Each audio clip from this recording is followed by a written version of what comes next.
Day 154 to 1:15 p.m. Reading City, Pennsylvania, United States of America. As Lewis stood atop the ragged wall of concrete he created, Felicia also did her share of work. There was not only the infected within the horde in the area but also some wandering stragglers. She might not be much of help in handling large amounts of infected at once. Nonetheless, she was the most effective in one-on-one battles. Felicia. Lewis.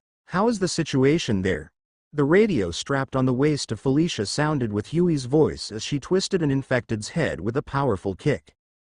Without letting her attention stray away from the infected, Felicia picked up the radio. The situation here is pretty much under control, Felicia replied on the radio. Lewis already blocked the road, and there is only a small number that can climb up or jump. If needed, we probably can eliminate them, but it will take some time and effort. There is no need to kill them all, Huey replied. Just deal with those that can possibly become a threat. If not possible, just leave them be. Don't waste too much time and energy since we only need to delay them for another 2 to 3 hours. We might even need to pull back earlier than expected. Okay. Got it, Felicia affirmed and turned to Lewis atop the ragged concrete wall. You heard that, right? So don't push yourself too much. Huh. All right. Lewis replied with a shrug and murmured. We haven't even committed ourselves to each other, but she nags like we're married for years. Did you say something? I didn't. Day 154 to 1:20 p.m. Warehouse. Lombard Street, Reading City, Pennsylvania, United States of America. At the warehouse southeast of the school where Alana was positioned, Huey was overseeing their final operations in this place. Since their base was the pagoda atop Mount Penn, it would be a waste of fuel and time to go back and forth, especially if the scavenging run did not fill their vehicles. Thus, they decided to use this warehouse as a drop-off. Then, they would move the supplies up the mountain. There was also another problem. The only road that would lead up to the pagoda was on the east side of the mountain. It became an issue since the main city areas were on the opposite. They had no choice but to make this place a drop point for the supplies they collected. It also allowed them to manually carry the supplies up the mountain through the trekking paths behind the pagoda. Hurry up! Move faster! A loud voice urged the workers to move faster. It was no other than Ed, the masculine man among Huey's group. He was watching the workers as they filled his metal cart with supplies. Yes. The workers replied with serious faces. Don't push them too hard. It would be a problem if the workers collapsed. Huey called out to Ed from the roof of the warehouse. We are fine, sir. Instead of Ed, it was the workers that replied. We do need to move faster, or we might have no choice but to waste some of the supplies. You heard them, Ed added. Huey could only shrug, but it was with a good expression. Ed and the workers continued on their work while Huey resumed monitoring the surroundings. It was at this time that some people climbed up the roof. Welcome back. The infected in front had been dealt with fast. Huey greeted, looking at the group. It was Jolene, Haley, and Nicole. They had just returned after killing a small group of infected that wandered near the warehouse. We're back. It's not a big horde, so we managed to dispatch them quickly. Jolene greeted back. I smell bad. Haley complained as she sat down on a nearby chair. I want to take a bath. I told you not to burn the infected you were fighting, Nicole replied to Haley, but you still went and did it. I can't help it, all right? Haley argued. Something disgusting tried to jump on me. Huey shook his head as the two bickered. Following the return of the three, another two people climbed to the roof, carrying 2 plastic containers filled with lunchboxes and water bottles. It was Trisha and Ron. We brought lunch for you guys. Trisha announced as she put the container that she carried on a table. Here's the water, Ron said as he put his container by the leg of the same table. Huey smiled, looking at the noisy group around him and also glancing at Ed below. Who would have thought that the remaining people in the group of animators chased up the mountain by a feral tiger would end up like this? That group of afraid, dying regular people was no more. Now, They were powerful people capable of fighting the infected without fear. It was fortunate that they chose the right decision when they met Mark. With those things in mind, Huey suddenly whipped his head to the sky. He detected something. "Something wrong, Huey?" Jolene asked, noticing the odd expression of Huey. "Those guys from Ouroboros are watching again," Huey replied, staring at the red-tailed hawk that was circling in the sky. "They aren't even hiding it anymore, huh?" Jolene said, also staring at the hawk. It was not the first time that the group from Ouroboros who stationed themselves at an apartment building south of Mount Penn spied on them. First, they tried stealthily infiltrating the pagoda but got caught many times. Then, they began sending animals. However, all of the attempts were either caught by either Huey or the illusion of tickbalangs. Soon, they stopped trying to infiltrate the pagoda and started tailing the scavenging groups using small birds. It was quite hard to discern the birds, but once seen, it could be easily deduced that the birds were being manipulated. In recent days, the manipulated birds stopped hiding and would blatantly circle in the sky, watching their activities in the area. It was effective as the birds were quite hard to hit, even with guns. It was an extreme annoyance. No one would feel comfortable being watched like that. However, since they had more important things to do, Huey and the others stopped intercepting the birds. And as it seemed, the members of Ouroboros were just watching. They seemed to have no intention to even have a proper interaction with them, peacefully or hostile. "In any case, we're leaving this place," Huey said with his eyes leaving the hawk in the sky. "Today will be the last time we will see their birds spying on us." "True." Jolene nodded. "Hey, you two." Suddenly, Trisha called out. "Eat your lunch immediately while we are free. If another infected horde came again, it would be late to eat." The two could only agree to what Trisha said and grabbed their lunchboxes. ****** Day 154 to 1:25 p.m. The Pagoda, Mount Penn, Redding City, Pennsylvania, United States of America. Inside the first floor of the pagoda, a wide portal floated at its center. Piles of boxes and cases were accumulating in front of it. It was because the workers were dropping the supplies they carried from the warehouse in here. As for transporting the supplies through the portal, another group was handling it. Those workers were currently passing back and forth, carrying carts of items, through the portal connected to the warehouse on the other side. At the corner of the first floor, near the stairs, Spera sat watching the portal.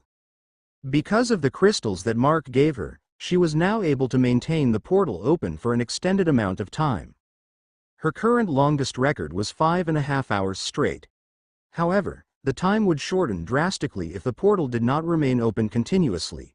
It was no surprise since opening a portal cost her more effort and energy than maintaining an already opened one. There was also the condition that she could not move away from the portal or it would close immediately.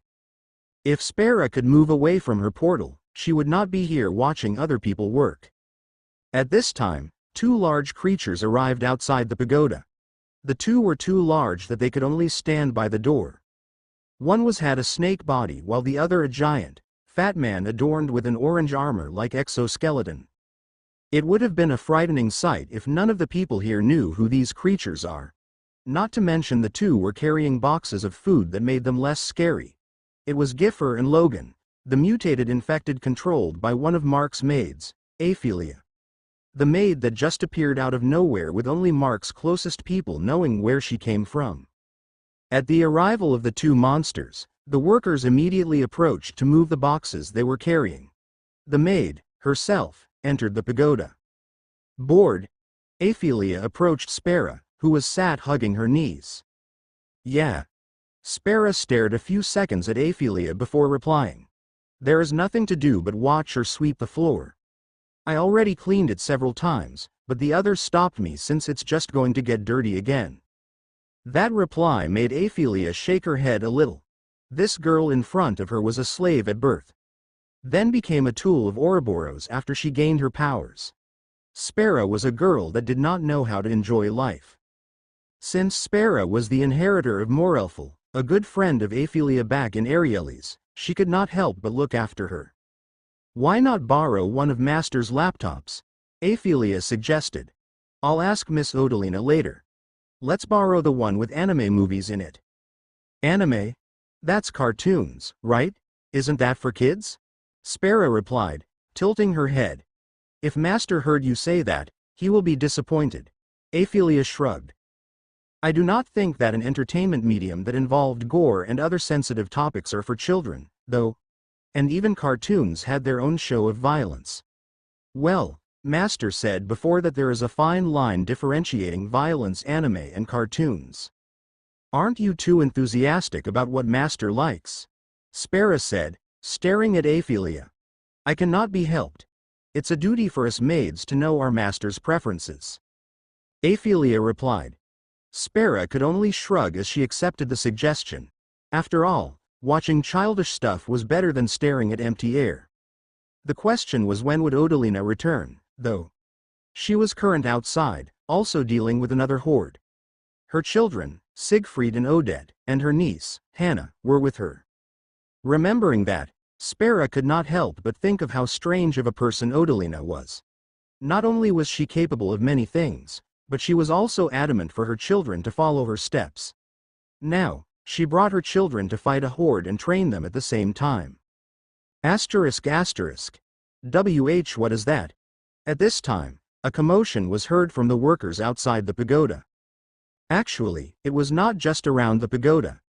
Even Huey's group in the warehouse, the pair of Felicia and Louis, and even the group led by Alana saw the event. Ophelia and Spera heard the commotion and went to see what was happening. Then they saw everyone outside was looking up at the sky. Ophelia and Spera did the same, and their eyes opened wide in surprise. In the sky, they could see several groups of circular objects floating. They were moving together synchronized. Some even had blinking lights that could be seen clearly despite the brightness of the afternoon sun. The scene looked threatening, not to mention one of the objects should be as large as a cruise ship. An alien invasion all of a sudden? Spera blurted out. As a former member of Ouroboros, she was not new to the existence of extraterrestrials on Earth. But to see them move like this all at once was a first. No, I don't think so. Ophelia replied, observing the movements of the unidentified flying objects. Aerialis itself had its oddly shaped spaceships. Thus, she could tell what was happening by the flight pattern of the UFOs. Instead of an invasion, it's more like they were leaving this planet in a hurry. That was Ophelia's words as they watched the UFOs fly up the clouds all at once and vanish from their sights. Day 154 to 1:24 p.m. City Park, Rose Garden Road, Reading City, Pennsylvania, United States of America. They're gone. Odette uttered as she gazed at the cloudy sky. Standing beside the girl was her brother, Siegfried, and their cousin, Hannah. Not far in front of them was their mother, Odalina, who was still fighting a couple of infected. The city park was about 200 meters southwest of the warehouse. This place was not within the directions where most of the infected were coming through. Nonetheless, it was too close to the warehouse for them to ignore. As such, Odalina took her twins and her niece here to get some battle experience. It was hitting two birds with one stone since they also eliminated any threat that might come to the warehouse. With Odalina holding the line of the infected, Hannah with a composite bow, and the twins both with crossbows, they were doing well. The children missed a lot of shots with their crossbows, and their shooting speed was also quite slow. It was not surprising as they were both children. And to say, they were already better than most children their age. Hannah, on the other hand, was very good with her bow. Her posture and behavior as she released her arrows showed that she was trained well with this weapon. As they were about to finish, that was when the UFOs flew up the sky. All of them saw the clusters of unidentified flying objects soaring up the sky. The children felt a mix of fear, amazement, and confusion. After all, it was a strange and horrific sight to behold. Bam! Odalina, with her fist covered with bone armor, bashed the head of the last infected to the ground. With a loud cracking sound, the infected stopped moving. Odalina looked around, ignoring the dozens of dead bodies that lay before her. Seeing that there was no moving infected in the immediate vicinity, Odalina gazed at the sky. All she could see was the holes left in the clouds after the UFOs pierced through in sonic speeds. The aliens are leaving. Are they going to cut off their connection to the US government and other countries? It was a question that Odalina could not help but wonder. Once they left Earth, allowing it to face disaster on its own, it will leave a scar on their relationship to Earth's countries. And then, Odalina shook her head. It's not the time to wonder about these things. It is not within my business anymore. Besides, those aliens leaving in a hurry is not a good sign. Odalina surveyed the surroundings. There were still some infected in the distance. All of them were eaters, as they moved slower than the ones they just killed. There were even some that seemed to have been attracted to the sound of fighting. However, the remaining infected did not seem to pose any immediate threat to the warehouse. We're stopping here, Odalina said as she approached the three. Let's return to the warehouse. Hearing that they were done here, Odette and Siegfried sighed in relief. Their mother was quite the Spartan if she was training them. The two could not help how their cousin, who was just a few years older, could keep up with their mother. What the twins did not know was what their mother was thinking. Odalina thought of making the children help with the supplies. Carrying a few boxes of food up the mountain was a good way to build up their stamina and sense of balance. ******* Day 154 to 1:30 p.m. Norfolk Southern Reading Yard, Reading City, Pennsylvania, United States of America. The Norfolk Southern Reading Yard. It was a rail yard located within the central areas of Reading City. Now, however, instead of parked trains, it was flooded with infected. It was also where the Tower of Flesh was rooted. 5 meters wide at the base, a meter wide at the top, and about 40 meters in height. That was how large and tall this Tower of Flesh was. Appearing like it was made of a pile of disgusting pulsating meat, one would wonder how it was standing up that high. In the sky near the location of the Tower of Flesh, a silhouette of a woman was surprisingly present. With wings like a pigeon's, the woman flew around, surveying the vicinity of the rail yard. Oh, check. Suddenly, the radio strapped to the woman's belt sounded. The sound transmission was broken. Thinking that she was outside the range of the radio, she flew back. Audrey. Can you hear me, Audrey? The radio sounded loud and clear as she finally established contact. I'm here. Please, Sir Huey, don't shout. Audrey replied to the radio. The signal was unstable earlier. Maybe the tower is outside the range of the radio. She was Audrey Ocampo, one of the 3 people capable of flight within Mark's group. The other 2 were no one else but Mark and May. She became a spy of Death Valley Settlement after her younger sister was caught by the criminals. After the attack of the infected horde in Real Militar Settlement, she was tasked to rile up the survivors and mutators together with another spy, only to get caught by Mark. With her younger sister, Tullia Ocampo, rescued by Mark and joining his base, Audrey was also brought back and loyally served Mark's group ever since. Being the only other person in the group capable of flight, she was mostly tasked with reconnaissance through the sky. Now, her task was to recon the Tower of Flesh, as it could possibly be the cause of the unusual behavior of the infected in the city. She was also the one in charge of scouting the waves of hordes that were behaving oddly. Hearing what Audrey said, there was a slight pause on the radio. Finally, Huey replied. That should be impossible. Huey retorted. The radio we are using right now had a maximum range of about 29 kilometers. Even if the signal diminished because of the obstacles like buildings, we should be able to establish clear contact since that tower should be just around 2 kilometers from the warehouse. Did you do something different this time? Huey added. Nothing. Audrey mulled. Wait, I flew closer to the tower than yesterday. That is why I thought I flew out of range. Maybe it had something to do with the tower.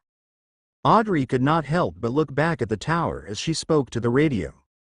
Possibly, Huey replied in a serious voice. Is there any change with the tower? Seems to be the same since it appeared, Audrey replied. Good then. At least, we can predict that it's only hordes that will come to us. Huey seemed to be a bit relieved. You should return now and just scout around the warehouse. Miss Odell told everyone to return and get ready to leave. Got it. Audrey replied as she took one last look at the Tower of Flesh before flying back to the warehouse. *******, Day 154 to 1:42 p.m. Trekking path, Mount Penn, Reading City, Pennsylvania, United States of America. The people under Mark diligently carried the supplies from the warehouse up to the mountain. The refugees that stumbled across the base, the slaves who were freed from Death Valley settlement, and even the members of the tribe that joined following a prophecy. All of them worked all together in unity. Among all those people carrying supplies, there were 3 young adults. Together, they pulled and pushed a large cart up the mountain. Aaron, pull the cart properly. Naomi, who was pushing behind the cart with Tullia, reminded Aaron, who was pulling the cart. If you slipped or let go, we might get crushed here. I'm doing my best, you know, Aaron complained. Just push better if you don't want to get crushed. As if I'm not doing it properly, Naomi complained back and turned to the woman pushing beside her. Right, Tullia.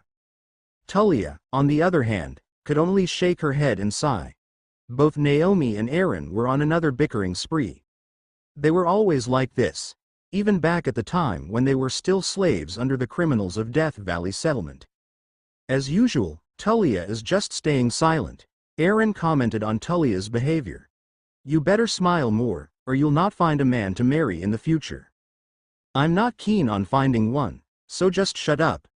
Tullia glared at the man pulling the cart in front, making him shiver. All right, don't glare, Aaron sighed. Seriously, your glare gives me shivers. Ha ha ha. You're such a wimp. Naomi laughed. It was a kind of laugh that none of them would expect to see back in the days that they were still slaves. Anyway, it's hard carrying all these supplies up the mountain. Naomi shifted the topic. Miss Spera can just open a portal inside the warehouse, right? Apparently, they can't, Aaron immediately retorted. I don't know the specifics, but there seemed to be a reason. This made Naomi turn to Tullia. Hey, do you know why? You're closer to Sir Huey and the others than us. You and your sister are even joining Sir Huey's group when doing things outside. Pushing the cart, Tullia sighed. It's not really a secret, so I can tell you. But still, don't spread it unnecessarily. Okay. Why? Naomi curiously asked. They said that it had something to do with their magic and psychic power, Tullia explained. I was there when Boss Mark told Miss Spera not to carelessly open portals in places the infected can easily access afterward. He said that their magic and psychic powers leave magical residue in the surroundings when used in large amounts or for a prolonged duration. And the infected might absorb that residue and mutate into something outrageous. Something outrageous? Aaron asked. Yeah.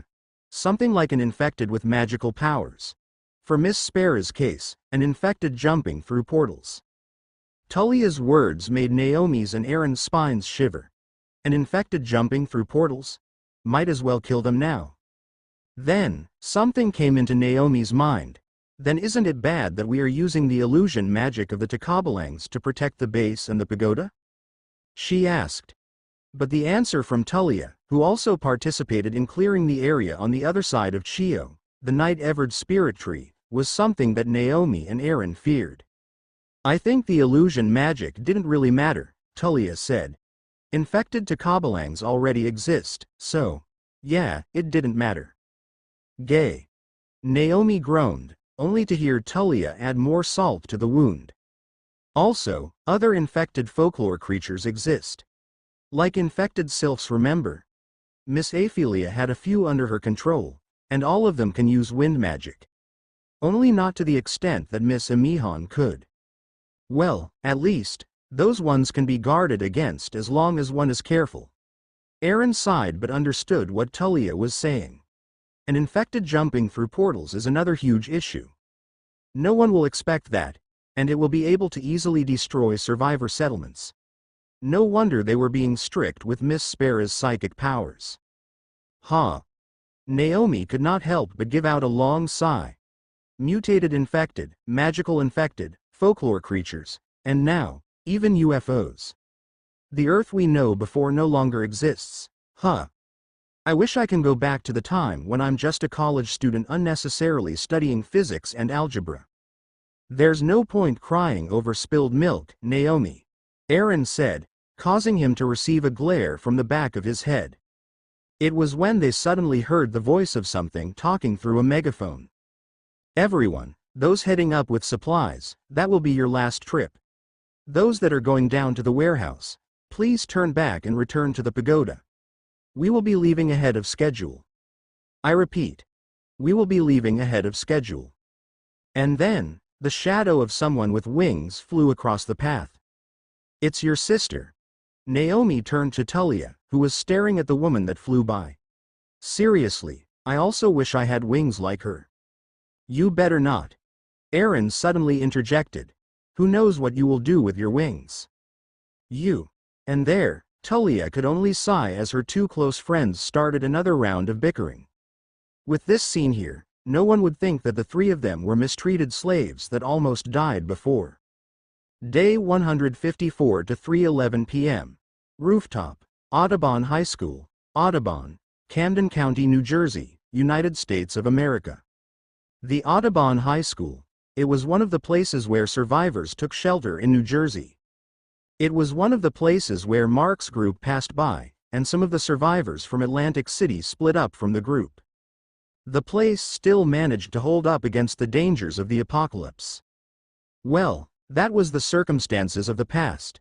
The supposedly secured school was now brimming with the infected. School grounds used by the soldiers to train, or the school building occupied by the survivors, all of those places had ceased to exist. How did it come to this? Captain Morrison, the leader of the soldiers that occupied Audubon High School, could only mutter as he leaned his back on the barricaded door. The Audubon High School settlement was no more. Just yesterday, a horde of infected wandered into the area. No one knew where these infected came from, but these infected all moved here from the west. It was no news to the occupants of the high school that the infected tend to gather in areas where there was a human presence, especially if it was a large group of survivors. Every time that an infected wandered around the high school, or any settlement, the survivors had no choice but to deal with the threat before it grew bigger. But in yesterday's case, fighting the horde was the worst decision the survivors of Audubon High School could make. The horde they saw was only had around 100 infected. In the face of the soldiers armed with heavy guns, it was nothing. Even if the infected had mutated ones with them, the soldiers could dispatch them while hiding behind the walls. What they did not expect was another massive horde following the first one. The sounds of the battle attracted the incoming infected. The massive horde of infected came like a raging tsunami. It was a horde that possibly had more than 1,000 infected, with a sizable percentage composed of mutated infected. The survivors were caught off guard without preparations or chance to abandon the school. They tried to resist, but the firepower and defenses of the survivors were far from enough. Audubon High School was overrun by the infected in less than an hour. Most of the survivors died, leaving only 30 lucky people that managed to reach the rooftop. Among these survivors, there were only 5 soldiers, including Captain Morrison.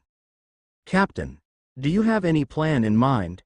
a disheartened soldier asked Captain Morrison. "Although we managed to salvage some food and water from the supplies, it can only last us 3 days at most." It was the worst problem. Even if the number of survivors severely dwindled, the supplies they managed to save would not last them long. Most of their food and water was stored on the first floor of another building. Even their weapons and ammunition were the same. But who would want to go down? Captain Morrison stood up and took a peek below the school building. It was a sea infected, with numbers more than when the horde arrived yesterday. They were lucky that there were only a few infected that could climb walls. Captain Morrison also blew up the stairs leading to the rooftop. It was because of this that they managed to survive. But going down there was no need to mention returning with supplies in hand. One step in the floor below would likely kill them all. "I'm sorry, but I had no idea either," Captain Morrison replied, disheartened. It was a hopeless situation for them. either eaten by the infected, due to starvation and dehydration, or by their own hands. Everyone would die here. Unless a miracle happened. Some of the survivors could not help but wish that the UFOs that passed by had taken them instead.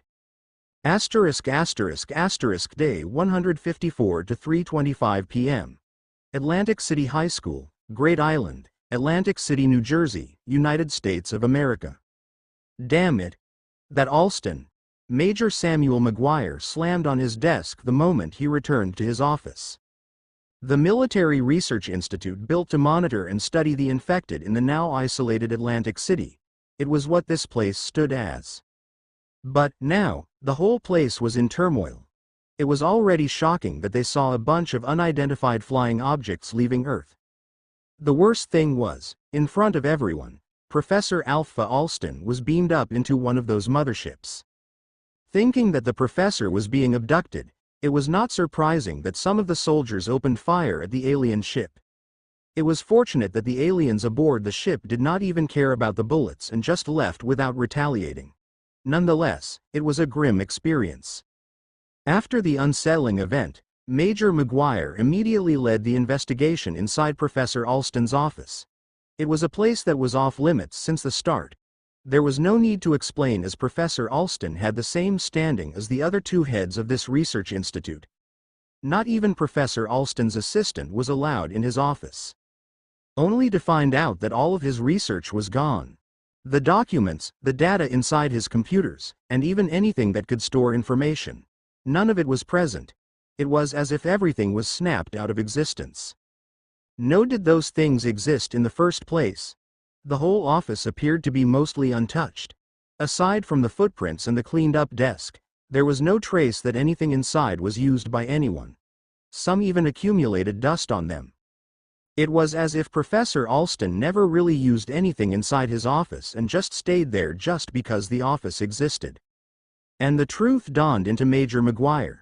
It was likely that Professor Alston was not abducted. Instead, he actually returned to where he belonged. ****T. Major McGuire sat down on his chair in dismay. Just what the hell is the government thinking? Why did they allow an alien to lead the research here? Of course, it was not surprising that Major McGuire would think as such. In the first place, it was suspicious that the government sent a young scientist, not to mention placing him in a position equal to his. As someone that came from a long-standing family of soldiers, Major McGuire was a bit privy to the hidden connections of the American government. Unfortunately, his current standing was not enough to know the specifics, although he was given hints by his late father, a military general in the past. The information about the U.S. government cooperating with extraterrestrial beings was not new. But who would have thought that Professor Alston was one of those outworlders? Bam! While his heart was in turmoil, the door of his office was burst open. Major McGuire. What in the world is happening? Professor Alston was taken by those aliens? A roaring voice of a woman followed the sound of the door violently opening. It was the second in command in this facility, Captain Sherry Yorkshire. She was personally overseeing the mission of her troops, but had to return as soon as she could after the sightings of UFOs. And immediately after returning, it was the news of Professor Alston being abducted by the UFOs that entered her ears. Being the head scientist in this facility, the professor's value was far exceeded everyone here. If Professor Alston was gone, all of the things they did since the start would end up useless. Ignoring Captain Yorkshire, Major McGuire turned to his secretary. Did we manage to establish contact with the HQ? Hey, don't ignore M. Wait for a second. Captain Yorkshire tried to complain about being ignored, but she was faced with the Major's hand and his grim, serious expression. Taking the silence as the cue, the secretary finally managed to answer. Nonetheless, it was not a positive answer. Unfortunately, sir, all forms of long-distance radio communication are facing interference. Even our top-notch radio equipment could only achieve clear communication within a 1-kilometer radius. Any distance further would cause a decline in transmission until nothing could be transmitted and all that was left was static. F***CK. Major McGuire cursed. A few days ago, They lost communication with the HQ. At first, they thought that something happened there until they realized that it was equipment failure. Still, it was strange that all the radio equipment they had was facing the same issue. There was definitely something happening around the world at this moment. Day 154 to 4:02 p.m. Chestnut Neck Boatyard, Old New York Road, Port Republic, New Jersey, United States of America. A good and popular place for boat owners and enthusiasts of water activities. Their service was pleasant, and their staff was friendly. It was what the Chestnut Neck Boatyard was known for. Now, of course, it was nothing but a dilapidated place that became a graveyard not only for boats but also for people. After quite a long time that the place had nothing but roaming infected, 2 people moved in. "Lady Amelie, you should eat some fish." Hawker spoke as he handed a grilled fish pierced with a metal pick to the woman in front of him. "Fish again? Can't we have something else today?" Lady Amelie complained as she stared at the barely appetizing fish held by Hawker. "Lady Amelie, I know you're sick of this, but we can't really splurge on our supplies. We don't have the luxury anymore." Hawker tried to convince Lady Amelie. With a sigh, Lady Amelie took the fish dejectedly. "Don't call me lady anymore," Amelie decided. "I'm no longer the leader of the Hamilton Raiders." The Hamilton Raiders, a ragtag band of lawless people that stationed themselves in Hamilton Commons. It was until they provoked a monster that led to the death of all but 3 members of the group. Now, the 3 surviving members had no choice but to live in this remote place, 23 kilometers away northwest of their former base. It was a place away from most of the dangers of the infected but not too far from a few towns where they could get supplies. "Are you sure?" Hawker asked. "That's the only thing left from when the time you were leading us." "It's just a title." Amelie harumphed as she took a bite of fish. "The group no longer exists. Besides, sooner or later, it will collapse. Being divided by factions wanting to take over won't make it last that long. Although I did not hope for it to end this way." Amelie had the plan to leave the group when the friction between factions got too severe. She planned to at least take a good amount of supplies with her when she escaped with Gregor. Unfortunately, not only they had to escape sooner than planned, but they also took nothing with them aside from a few guns and several magazines of ammunition. Amelie could not help but reminisce the time she could enter a room filled with weapons, from guns to swords. "If it's just a title, then, don't call me Hawker, it's Randy." Randy also decided to throw away the title he had. It was nothing but an alias that was given to him because of his ability as a mutant. "Randy, huh?" Amelie took a strange look at the guy. "Your request came in too random." "I'm just copying you," Hawker retorted. Amelie shook her head and turned towards the river. There, a bulky man was busy catching fish. He was not using any tools but only his bare hands. Yet, the fish he targeted had no choice but to get caught by those hands that moved at insane speeds. "Gregor, that's enough. Join us and eat. Our lunch is already late." Being called by Amelie, Gregor meekly nodded and hauled in his catch. At that scene, Randy could only wonder how Amelie managed to tame the Jersey Devil. Day 155 to 8:21 a.m. Bay City Military Settlement, Central Business Park, Pasay City, Metro Manila. Cough. Cough. Coughing sounds could be heard here and there. All around the settlement, most people's faces were covered. Whether it be face masks or just plain folded clothing, almost everyone seemed to be protecting their faces from something. Fortunately, there was no pandemic happening within the walls of the settlement. However, it did not mean that the situation was any better. To some, it was even better if a pandemic happened instead. In the least, the military would be able to address that and provide countermeasures. Unfortunately, even the military was powerless in the current situation. It was early in the morning when the sun should be up in the sky. Yet, it was rather dark in Bay City. There was no storm, although they got a drizzle of rain the other day. Instead of clouds in the sky, what covered it was a thick veil of ash. The surroundings had lower visibility as if everything was covered in a thin mist. The roads, roofs, and many other things were covered with a layer of brown ash, inside or outside. Many people were starting to have breathing difficulties because of the ash. Even the drizzle of rain they experienced the other day was acid rain. Although it only lasted for half an hour, it caused substantial physical and mental damage to everyone. It was all due to tall volcano's eruption several days ago. Volcanic ash covered a wide area around the volcano, reaching even the northern parts of Metro Manila. The visibility in the streets was not optimal for travel, causing a stop in all activities, military and private, outside the settlement. It was not a good situation, considering that the military was in charge of feeding their several thousand refugees in Bay City. If this continued for a prolonged duration, it was very likely for the settlement to face food and water shortage. This situation is not making any sense, General Miguel Perez said, looking at the ash-covered skies from the window of his office. The latest recorded eruption of Taal volcano was in 1977, and it was not this devastating. It was different in 1911, though.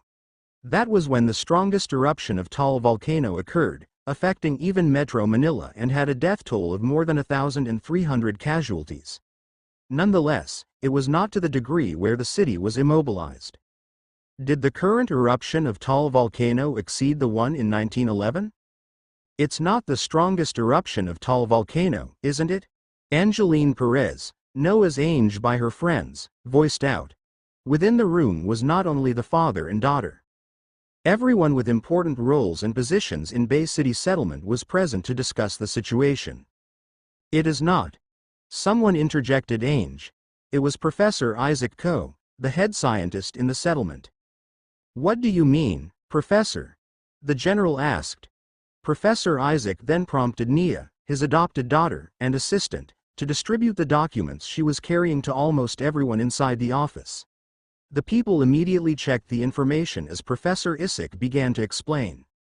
Since we concluded that Taal volcano erupted, we began a few observations and tests.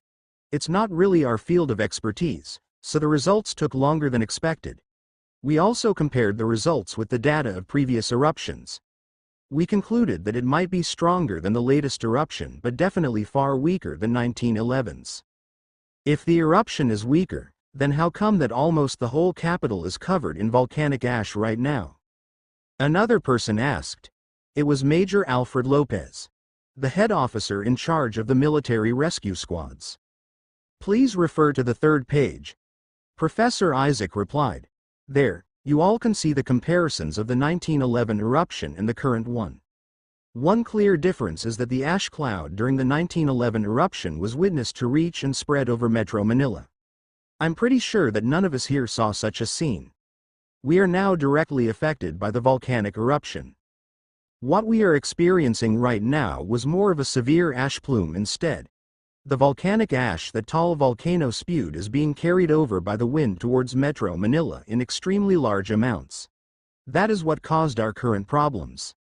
This still makes no sense. General Perez rubbed the bridge of his nose. We are currently amidst summer, and the southwest monsoon should be blowing. The ash should be blown towards the northeast, not directly north. You are correct, General. The professor nodded. But it is better to throw logical thinking away in the current state of Earth. Please refer to the fourth page. At first, we assumed that there is a high pressure area near the country, causing the wind to deviate from its natural direction.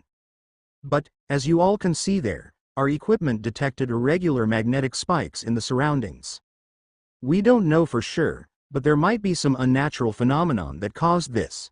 We even believe that it is the cause for the weird changes in the wind's direction. Furthermore, please look at the graph below the page. Professor Isaac continued. In the previous days, we observed extreme changes in the heights of low tides and high tides. The deviation reached about 2 to 3 feet more than the norm. Furthermore, it seemed to be swiftly increasing. Does this have to do with the moon? Ainge asked. After all, high tides and low tides were directly caused by the moon. I wish that have to be the case. Professor Isaac shook his head to everyone's shock. The unusual tide height I mentioned seemed to happen without the effect of the moon's gravity. High tides happen during the moon's presence, while low tides are the complete opposite. The change in the unusual tides only occurs day and night, disregarding the moon's position. In fact, it seemed the gravitational pull of the moon is also struggling to maintain itself by how the tides behaved. This explanation gave everyone in the room a bad feeling. "Just say what you want to say directly," General Perez urged with a serious expression. "There is something in space that is affecting Earth's magnetic fields, and by how the high tides continue to increase every night, that thing is coming closer and closer to Earth." Day 155 to 11:21 p.m. Cotonduanas military settlement, Codon, San Andres, Cotonduanas. As prophesized, the Cotonduanas military settlement was now enveloped in turmoil. The previous night, General Padilla was found dead in his room. Leaving the general half frozen and electrified to death, there was only one person capable of doing this. Of course, the person herself did not try to hide her doing. Everyone in the military base was suddenly alerted by loud sounds of crackling electricity. It was accompanied by the agonized screams of the general. The soldiers tried to respond to the situation as soon as they could. But none of them were able to enter the general's room because of the shockingly thick layer of ice. By the time the impenetrable ice melted and the soldiers managed to enter, all they saw was the dead General Padilla and a woman standing in front of his charred corpse. It was Emmeline, the leader of the rebels, that was destroyed a few days ago. Instead of escaping, however, her empty eyes after completing her revenge against the general turned towards the soldiers, and there, she killed. Several dozens of soldiers that responded to the general's aid were killed on the spot. While she killed the soldiers, the witnesses said that she roared about the government and the military should cease to exist. It was as if she learned something she did not know before. The situation could have turned into an uncontrollable situation. Emmeline was keen on wiping out all the soldiers from the settlement. Fortunately, she was stopped by a group of strange people, and unexpectedly, the general's secretary, Vanessa, was with them. After pacifying Emmeline, however, the group left with the criminal. The soldiers were not able to do anything to them as they vanished under a veil of mist. Now, the settlement was left without someone to lead it. The remaining factions took this opportunity to take the reign. And, of course, there was no way that the Marcos family would pass up on this situation. An emergency meeting happened early in the morning. They needed to decide on who would lead the settlement quickly before anyone else snatched the position. However, as quick as they tried to usurp the position, the falling out between the factions came faster. The emergency meeting ended without proper result, and the factions started to gather their people. Since it was not possible to get the position using diplomacy, they decided to use force. As for the poor soldiers sandwiched between the fighting factions, they were lost. The military factions became the weaker ones due to the loss of the two military leaders. There were also the deaths that happened last night, further weakening their side. The soldiers had no choice but to choose a side to join. However, the soldiers loyal to their duty decided to become neutral. They wanted to just stick to protecting the citizens. Unfortunately, the factions had no plans of keeping soldiers who were not loyal to them.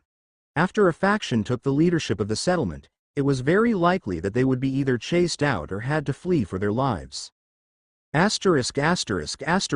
155 A Hidden Palace, Ouroboros Japan Branch, Japan. The luxurious palace inside a hidden subdimension. It was the base of the Japan branch of Ouroboros. In the mess hall, many members of Ouroboros gathered for their meals. Most of them were definitely not humans, although were humans also present. A certain group with 3 people gathered. They seemed to be tired as if it was not too long after they had a very long journey. These 3 were no other than the group of Shin, Yoko, and Tsukiko. A well-known group in this branch for their unusual abilities, especially Shin. Someone who could cut anything with his sword. T. Shin slumped his back on his chair, sighing and cursing. Stop sighing. Yoko annoyedly complained. Also, your curses are irritating. Just let him be, Yoko, Tsukiko shrugged. You should understand since we all are in the same situation. Yoko could not argue with that and fell silent. Their previous mission failed horribly. The person that contracted them died. Although they managed to escort the flame demon Garvlam to Japan, all they managed to save was his spiritual body. The worst part, they lost Spera. Because of that, the portal that was hastily opened malfunctioned and brought them to the southern region of Japan. Without Spera, they had to journey their way back to Yamanashi, where the entrance to this place was located. There were no vehicles, trains, or airplanes they could use. They could only travel on foot, gathering supplies as they struggled against the infected. It was the worst experience they all had in their lives. Fortunately, it seemed that they still managed to gain recognition after they brought Garvlam back. Even as a soul, a deity-level flame demon like him was a good asset. While discussing their miseries, they were suddenly approached by a woman. It was a demon fox. She was Yukine, the vice leader of Japan Branch's intelligence group, Yuki Kitsune. What does the vice leader of the intelligence group want with us? Shin tiredly asked as the demon fox approached their group. The Empress granted you three an audience. What Yukine said surprised not only the three but all the other people and creatures nearby. Getting invited by the Empress, Tamamo no Mei, was a very rare and honorable event. ******* Day 155 AAA.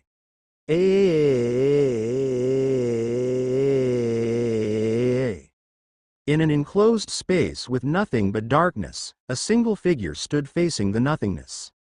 My spiritual body is still damaged. But soon, the mortal and spirit dimensions will merge, and my recovery will come faster. I cannot help but anticipate. The figure laughed. I wonder how far that bastard had grown after killing my puppet. Although it would have been fun if he was caught by the eyes, which did not seem to be the case. And that, body of void, let us see if I can claim you the next time we all meet. Day 155 to 11:21 a.m. Visayan Sea, Central Visayas, Philippines. About half an hour before noon, three creatures flew over the dangerous Visayan Sea. One was an enormous reddish-black dragon. Another was a giant black ash-colored bird with silver primary, secondary, and tail feathers, and the last one was a black horse with wings. On the back of these creatures, people sat while carefully watching over the surroundings. Of course, it was no other than Mark's group. They were already on their way home. Uncle, can I ride on the Pegasus later? Please? Emika cutely tried to request Mark as they rode on Schaffler's back. The Pegasus, Griot's, was as large as a regular horse. Only 2 people could safely ride on it. 3 if one was a small child. At this moment, it was Edsel and Pearl that was on its back. Later. Mark strictly replied. With how lively you are, you'll likely end up falling from its back for no reason. Hearing that, Emika pouted. However, she could not refute him either. There was no way that she could promise to sit still on the back of Griot's. Besides, she had no experience riding on the back of any animal alone. The back of an animal like a horse was easy to fall off, after all. It was unlike the backs of Schaffler and Trua, who were large creatures. It was also the perfect timing for Edsel to separate from the group. Although the peak of his anger had already passed throughout the night, he was still awkward towards Pephile and Celine. That was something that could not be forced, no matter how much Celine wanted to spend time with her son. They should take it slow. After all, only time could heal the wound of the heart. In any case, Mark had many things in mind to bother with other people's family problems. The encounter with the Visayan goddess of the sea and underworld, Magwayan, had given Mark quite an amount of information to digest. First was more clues about the existence of realms. Mark had already heard a bit of this subject from Bathala. The fact that Bathala himself came from not just another dimension but another realm. It was a realm lower than the one that Earth's universe belonged to, and the same reason that Bathala was weaker compared to other gods of creation that came from a higher realm. From the conversation last night, it seemed that one of the goals of the gods was to ascend to a higher realm. It was also the reward that the eyes decided to give the remaining gods hidden on Earth to make them help with the incoming disaster. It meant that there was something to it that made the gods want it. Even a supreme god, like Magwayan, was tempted to that offer. Mark wanted to ask more about it as he was curious. Although he had some theories, most of them came from things he remembered from novels, manga, and the like. He was not sure whether it was the same as the actual thing. However, before Mark could ask 19th, who had the authority over such information, the eye in question had already left. When Mark and Pephile went out of the chambers after meeting Magwayan, the only person left outside waiting for them was 4th. As for 19th, she already left without a single word for Mark. It was quite strange considering how she seemed to want to maintain a suitable behavior in front of Mark. It was not surprising for Mark, however. During the conversation with Magwayan, 19th was already showing signs of unnatural irritation. Though rather than prejudice towards foreign gods as an Earth's protector, it was more like she hated them to the bone. This might be one of the reasons why 19th was the only one among the eyes who was not tasked with personally handling the hidden gods and was left to support in the background instead. 19th leaving the place, however, removed the chance of Mark learning about it. On the other hand, 4th seemed to have no authority to divulge the specifics of the topic. It was like before when Mark inquired 4th about Amy. The second thing was about the happenings never told within the myths. Kaptan's death because of a fatal injury, for example. It was not a shocking thing, of course. It was just most humans never paid attention. Most myths told and passed from generation to generation were not necessarily from the people subject of the myth. A whole lot of these legends and stories, possibly all or at least the majority, were renditions of the events told by the mouths of ancient people. Not everything was true, while some were exaggerated. The third thing was about the existence of Kahilwayan. One would think that such a place would exist in another world only connected to Earth through the so-called gates. It was similar to how Asgard and Mount Olympus were depicted in many works of literature.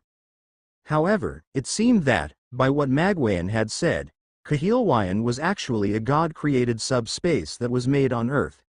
It gave Mark more work to do in the future, but it could end up as a good thing.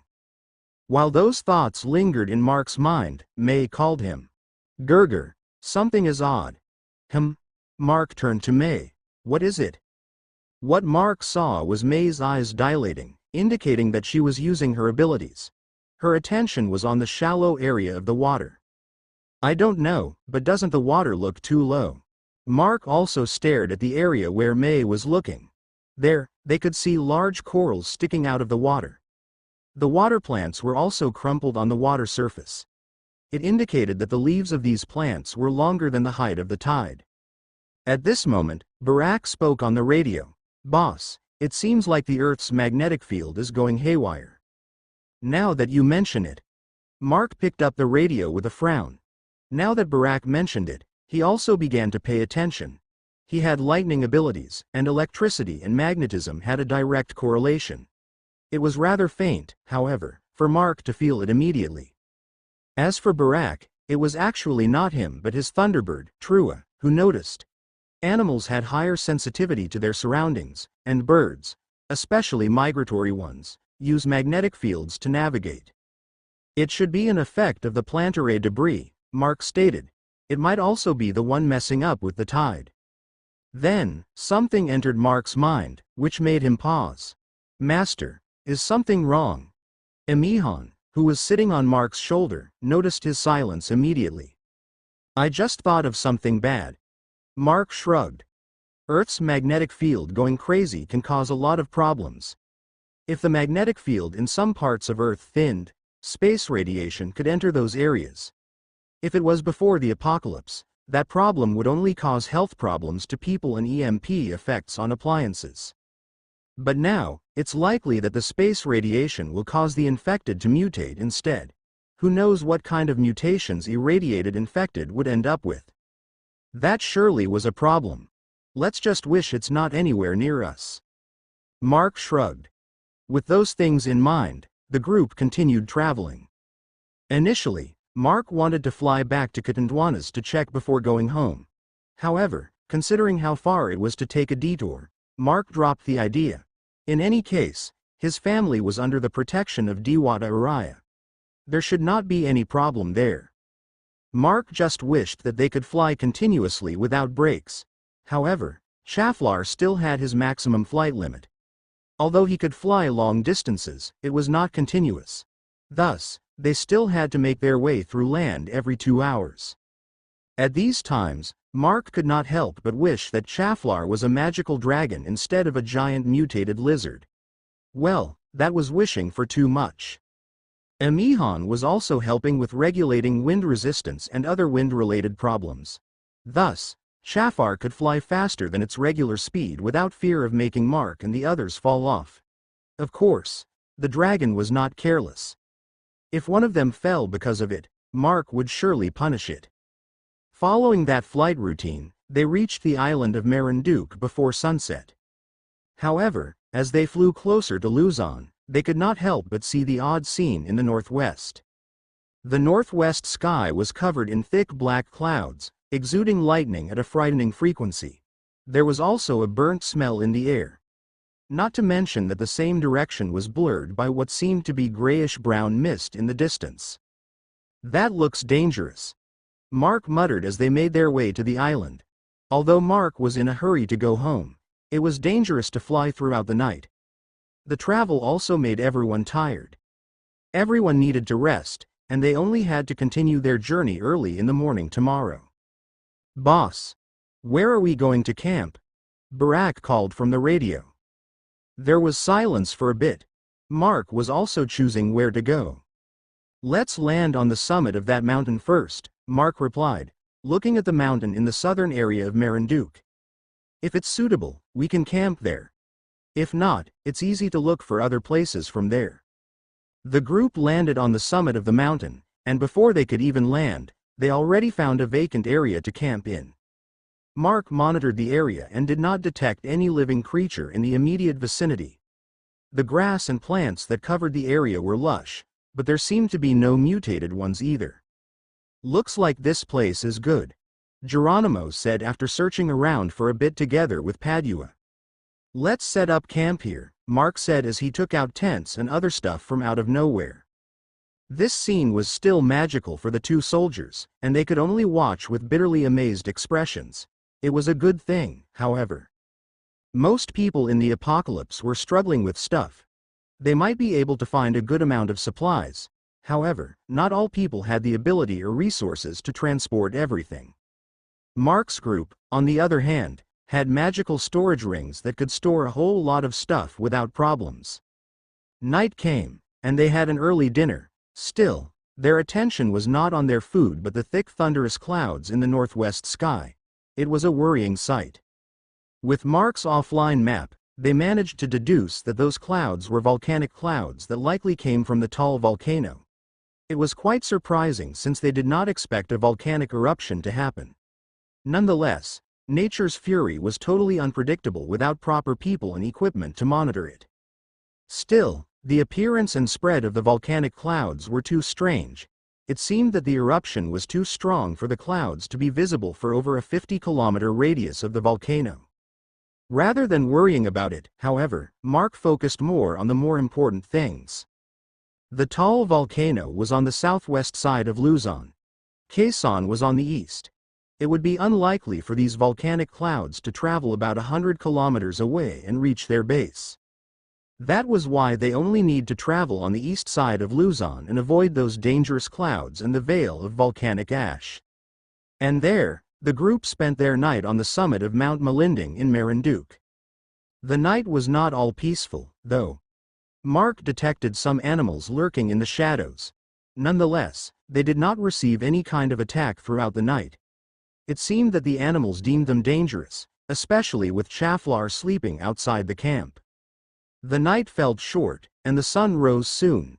After having breakfast and tidying up the camp, they finally their last day outside before the second wave came. Day 156 to 11:42 p.m. Barangay San Jose, Municipality of Mauban, Province of Quezon, Philippines. Leaving the island of Marinduk as early as possible, Mark's group flew straight north towards Infanta. Compared to yesterday, it was not a comfortable journey, however. Flying across the sea had its shortcomings. The air was humid, especially around noon, even if the whole world had cooled down after a few months in the apocalypse. Other factors made the journey uncomfortable too. One would expect that re-entering the mainland of Luzon would be a bit more comfortable. However, it was not the case this time. The seemingly strong eruption of the tall volcano caused a wide area around it to be covered in volcanic ash. And even though Mark's group already flew far from the volcanic clouds, the wind still carried some ash. It was uncomfortable in many ways. It was lucky that Amihan was here to reduce the problem. Mark also used the wind manipulation mental crystal to cover everyone with a wind barrier. Looking at how far the afflicted areas of the tall volcano's eruption made them think that the apocalypse must have been the factor that severely affected this situation. At this time, everyone was quite tense. It was not hard to know why. The aforementioned catastrophe was already coming close, and everyone was running out of time. Among the group, however, someone was uncharacteristically troubled. It was Amika. From time to time, she would look at Mark, seemingly hesitating about something. One would not notice it, given her lively attitude. However, it was no surprise that she was worried about something. Once more, she glanced at Mark in front of her as she sat behind him on Schaffler's back. At this time, however, Amika flinched. Mark was already staring at her. Out with it already. Mark sighed. You really think I won't notice? Ehehehe. Amika awkwardly laughed as everyone on Schaffler's back turned to her. Taking a deep breath, Amika smiled bitterly. Uncle. I have a request. Amika spoke. You're dropping me back in Infanta first, right? I'll convince Mom and Uncle Sherville, so can you take us to your base? Even Amika's request was not surprising. She already knew that the world would face an inevitable change a day from now. It would not be strange if she wanted to secure the safety of her family. Or, in the least, have a better choice in facing that cataclysm. At Amika's request, Mark shrugged. Nonetheless, there was a smile on his lips. You're late, Mark replied. I already thought up of a reason to invite your uncle and family, you know that. Amika was already sure that Mark would agree to her request. After all, although Mark could be considered evil towards his enemies, he did value his allies. Not to mention that she also had an amicable relationship with him. Even so, Amika was still troubled. She did not know how she would convince her mother and uncle to come to Mark's base. Her mother might agree after some urging, but convincing her uncle would be hard. Sherville was working with the military and was receiving their benefits. But hearing what Mark said, Amika's eyes grew wide. If it was Mark that would come up with a way to bring her family to his base, it would definitely work. Uncle. You're the best, Amika exclaimed as she threw herself and hugged Mark from behind. Hey. Be careful. Mark reprimanded her since what she did actually shook Schaffler and everyone riding on its back. Sorry, he.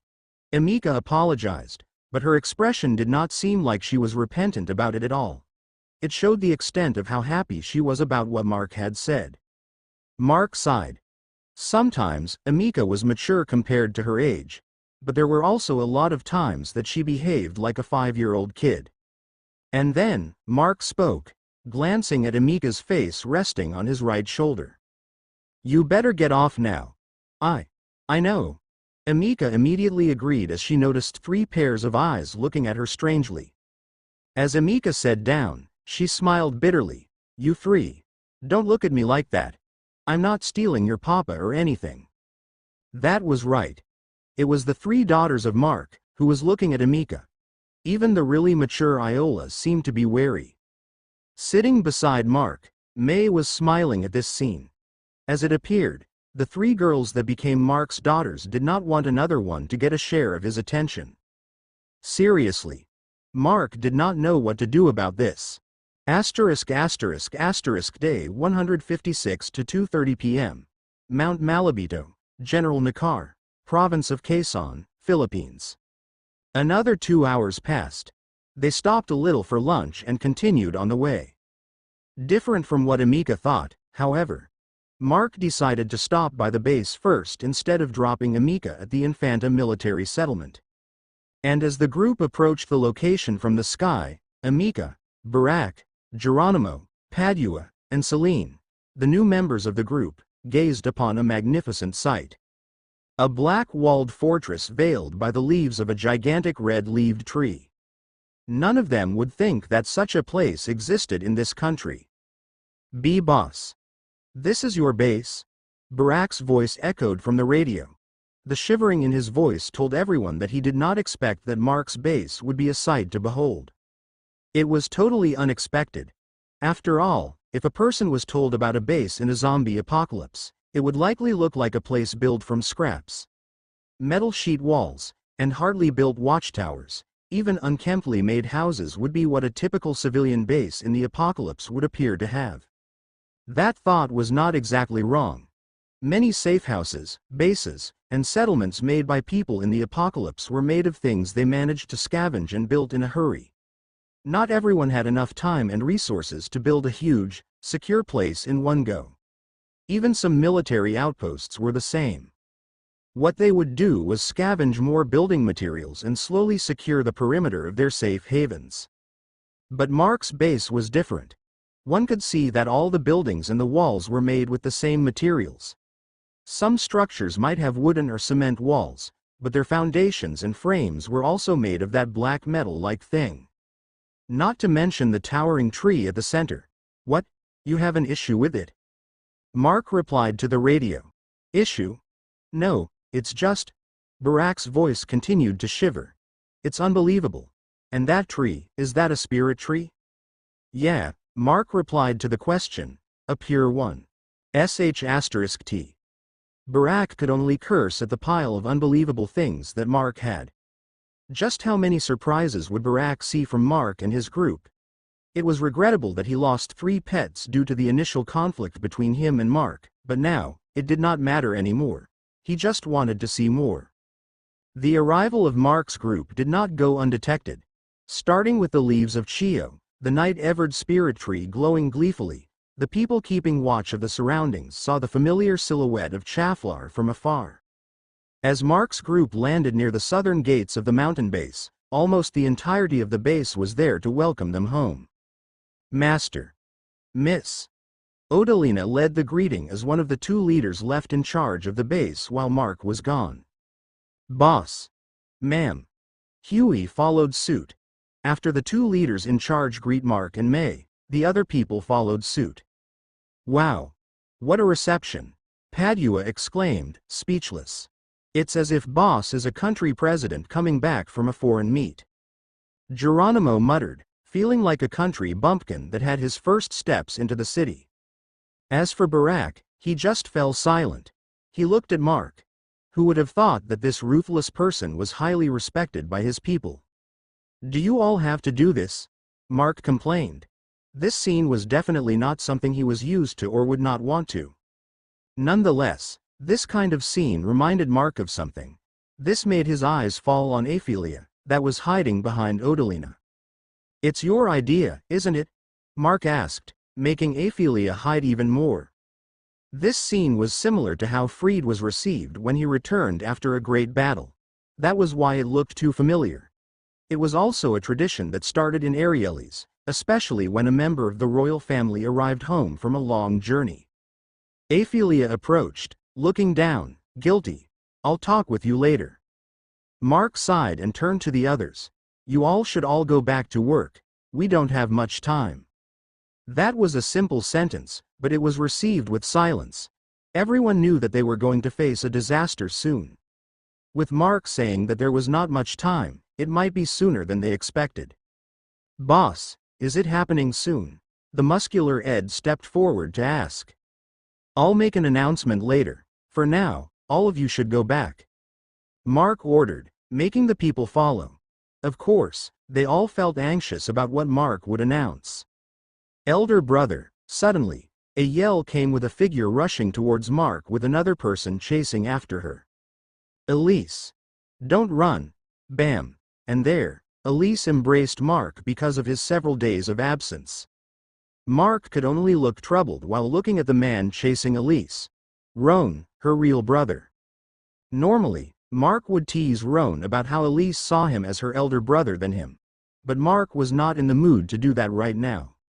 "Are you causing trouble for your parents and siblings again?" Mark asked Elise. "I didn't." Without a doubt, Elise was trying to lie her way out of the situation. Mark shrugged. This girl had her mental age regressed, so this could not be helped. In the least, she was doing better than before.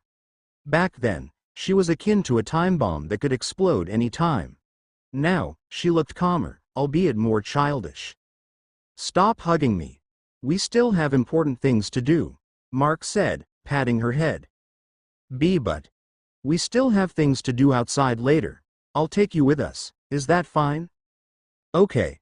Finally, Elise agreed to stop hugging Mark. She was still holding onto the hem of his jacket, though. "Sorry about this." Roan apologized for the whims of his younger sister.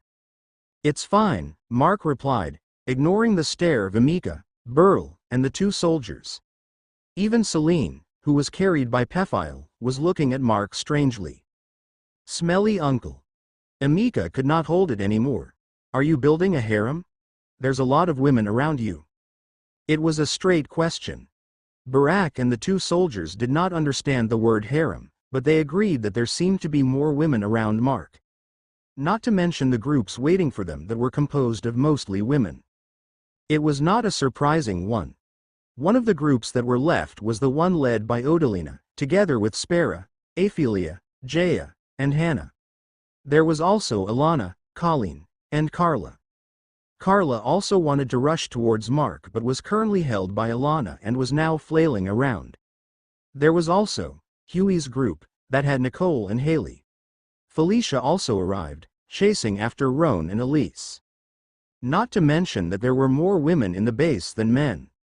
And to Emika's question, "I'm not," Mark answered without hesitation. "I'll only have one wife in this life, and she's standing here." Mark caressed May's hair, making her blush. It was a declaration in front of everyone, after all. Mark and May received some teasing, but it did not matter. He was serious about it. "Anyway, let's stop the useless chatter." Mark flicked Emika's forehead. "Don't you want to bring your family here? We still have to prepare some things." Hearing that, Emika nodded. And there, the group entered the base. Day 156 to 3:21 p.m. New Infanta Settlement, Barangay Banugao, Municipality of Infanta, Province of Quezon. Late in the afternoon, the temporary peace of the new Infanta settlement was disturbed. It was no surprise if the people in the settlement were on edge as the place was prone to constant attacks. The infected from the south would wander from time to time, and mutated animals would go down from the mountains in the west to try and prey on them. These past few days, however, the military noticed the sudden decrease in attacks of mutated animals. Thus, the people could not help but feel at peace, despite feeling strange. A temporary peace indeed, although the air was a bit dustier for some unknown reason. But with the usually eye-catching arrival of Mark's group, it was no surprise that the people would be stirred up. After all, they were the only ones that would use a dragon as transport every single time they arrived at this settlement. The people in New Infanta settlement would likely not get used to such a scene of a dragon entering and landing inside the settlement for a long time. While the entire settlement was filled with murmurs, the cause of the commotion had just landed inside the military base. And as per usual, it was General Faustino who personally welcomed the group together with the mercenary Jones Galley and a few other soldiers as his personal bodyguards. Mark jumped off Chaffler's back before assisting Elise down. Emika just went down on her own. Colleen was also present, following Emika. This time, it was only the four of them that came here. While Mark prepared the items he had to give the general, Elise was sticking close to him. She seemed to be curious about the surroundings but was very afraid of the soldiers keeping watch. "Nay, uncle. I'll go ahead," Emika informed Mark before running off, not even waiting for a reply. "Wait for me." Colleen followed suit, chasing after the green-haired girl. The two left without letting the general call for them at all. Mark could only glance at the two as they left. It was a part of their plans. Nice to see you again. General Faustino greeted Mark with a relieved tone. This was not surprising, considering the journey that Mark's group must have gone through. They had been gone for more or less a week. In a world where the person you just met might die the next hour, it was definitely a relief to see them alive. Is it only you four? And who is this? I believe it is the first time we saw her. The general asked. One part, he wanted to know if something might have happened to the others. The other was just curiosity. It was when Jones chimed in, looking at how Elise was closely beside Mark. Not to mention her holding onto the hem of his clothes. Is this your new wife? Did you replace the first one already? And there was no reply. All there was were Mark's eyes glaring coldly at the guy. Calm down with those eyes, all right? It's just a joke. Jones awkwardly said, taking a step back. Mark's eyes were saying that he could kill anytime. It was all a joke, of course, but it sure was an inappropriate one. I believe we're not that close to exchange such jokes, Mark declared, drawing the line between him and Jones. He knew that, while good at acting during missions, Jones was never a serious type of person. Jones was the type of person that could easily blurt out jokes and nonsensical stuff. It was just the joke he thought of this time was not a good one. Ha! Jones. The general sighed. We're on official business right now. Take this seriously. Okay, General. Jones awkwardly replied. He knew that he stepped out of the line this time. I dropped my wife and everyone home first before coming here. Mark finally replied to the general's question. He emphasized the word, wife, however, while glancing at Jones. They are tired after a long journey, Mark added. That is good then. General Faustino nodded. Let's go to my office. I'd like to hear some things along with the documents you brought from the settlement in Catanduanes. And with that, the general led Mark and Elise to his office. Asterisk. Inside the office, Mark handed the documents. Most of it contained the reports of events in Catanduanes after the communication was cut off. As for the other information that was not included in the documents, the fall of the rebels, for example, was supplemented by Mark instead. After all, it all happened after the documents were handed to Mark. Of course, Mark only told the information directly related to the military and nothing else. Mark was also handed the copy of the research papers, following the deal with taking this job. Aside from those, Mark also received another case containing another set of regeneration medicine, something that only this settlement could provide him so far. To think that Padilla tried to hide these for the sake of face. General Faustino complained, seeing that there were a lot of discrepancies between the actual report from Mark and the ones from back then. In any case, that won't be your problem soon. Mark shrugged. With the leader of the rebels still alive, I doubt that he would still live for too long. That was a cold way to say it, but there was really nothing they could do. Not to mention that the politicians in Catanduanes were trying to wrestle control from the military. Sooner or later, the Catanduanes settlement would fall onto another person's hand.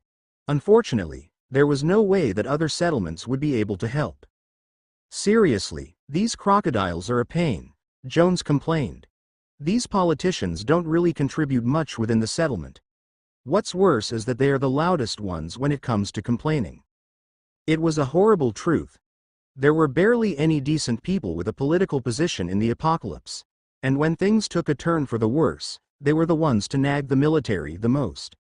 Not to mention them having more influence than the military. That's not my problem. Mark shrugged. If they were just freeloaders, you just better throw them out of the settlement. It's not that easy, all right? General Faustino sighed. It's not easy because you people are still clinging to the belief that Earth will go back to how it was before. Mark said, just stabbing everyone in the room. What he said was true, but most people were just unable to let this hope go. Anyway, I handed the reports and documents. So I'm done here, right? Mark asked. Yes. Thank you for doing this. General Faustino nodded. Although what Mark did was just a part of a deal, having more information was crucial to the military in many ways. Actually, I think that the payment we can give is too little with all the things you've faced along the way. From the documents, you also saved the Katandwana's settlement from a giant infected. Your group even decimated the aggressive faction of the rebels.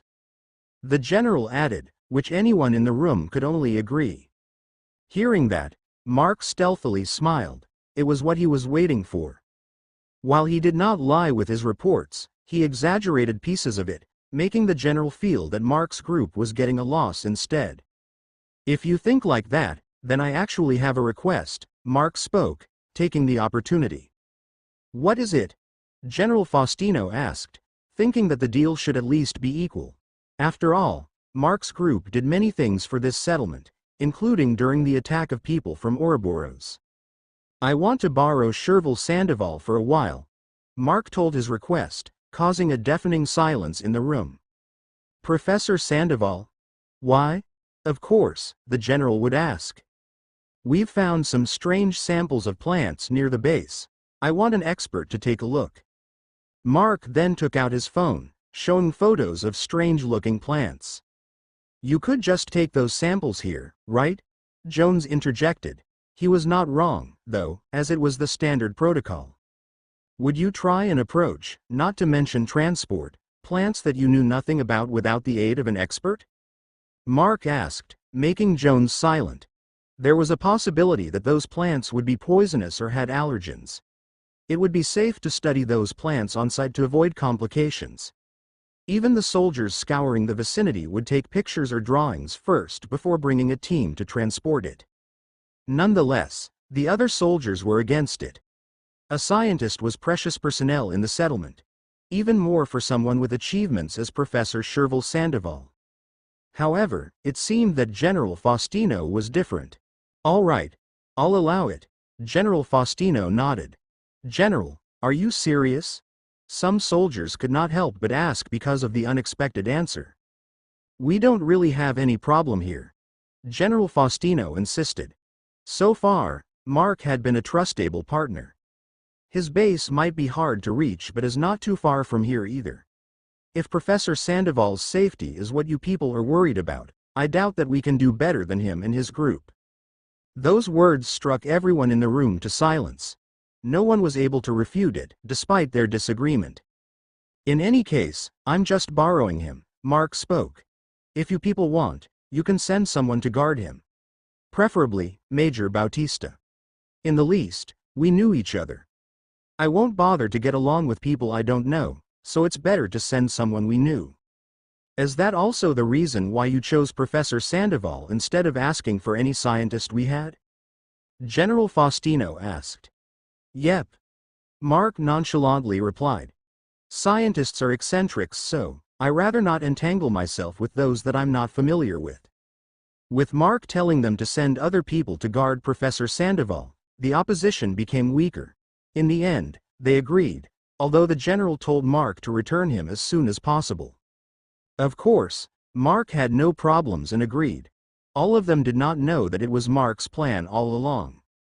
By allowing them to send escorts but limiting them to people that Mark knew, it allowed Mark to bring people he knew back to his base. It was likely that the members of Alana and Colleen's former group would be sent together with Major Bautista. Even the plants that Mark showed were actually plants from the spirit dimension. He needed to show pictures of more insane and unstable-looking plants for this to work smoothly. Emika and Colleen running off were to tell their families to prepare early. Mark also urged the military that he needed the people by sunset. There was really no need to prepare much as Mark already guaranteed to have science equipment available. And before sunset, Mark's group left the settlement with everyone he expected. Don't you think that he is behaving oddly? General Faustino said, watching the silhouette of the dragon fly away. He also rushed in taking them away, giving the best conditions he could give. If it as if he was planning something. If you noticed, why did you agree? Jones asked the general. We don't really have a choice, don't we? The general replied. If we wanted to keep an equal connection with them, we can only agree. We can only rely on Mark's group for things we can't do. We can't burn the bridge because of a single request. Besides, He did promise to return Professor Sandoval. It's not like we are losing something. Still, Mark sure is a hard to read person. Jones shrugged. We can't even tell if he is lying or not. How can he keep a poker face and composure like that all of the time? It's impossible to see if he is lying or not. Not to mention trying to deduce his true intentions.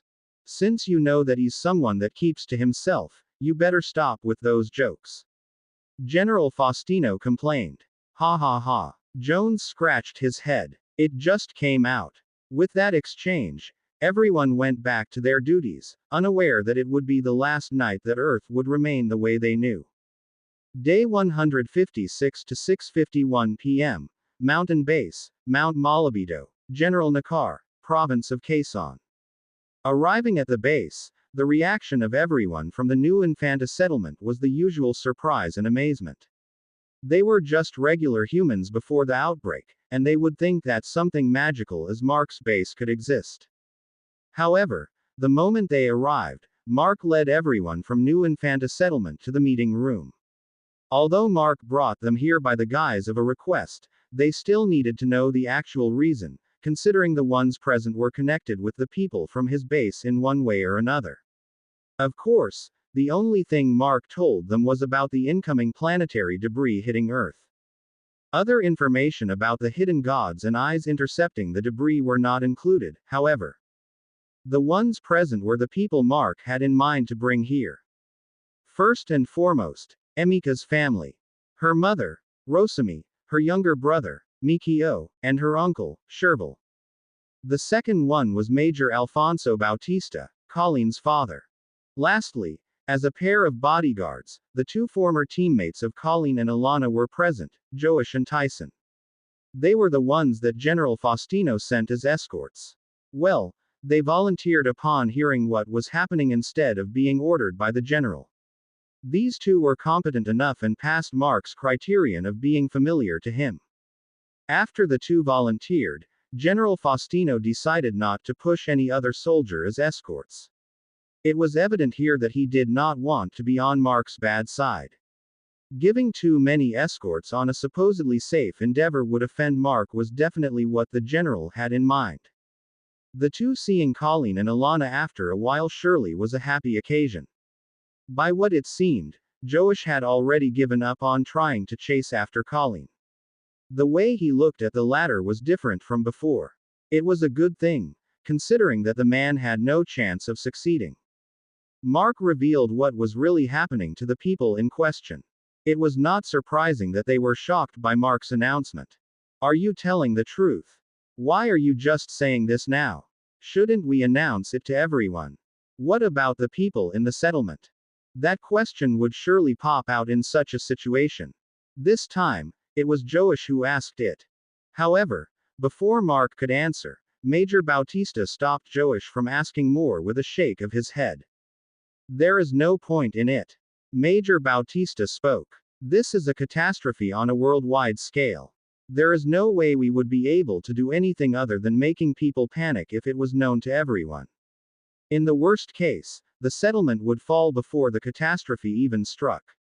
Knowing that something they could not do anything about was to happen, it would create chaos. That made Joash fall silent. What the major said was true. Even so, he was unsatisfied with the answer. Still, the major had one question for Mark. Where did you get that information? It's not something I can tell you. Mark shook his head. While what you said is true, it's not the main reason why I did not report such a thing to the military.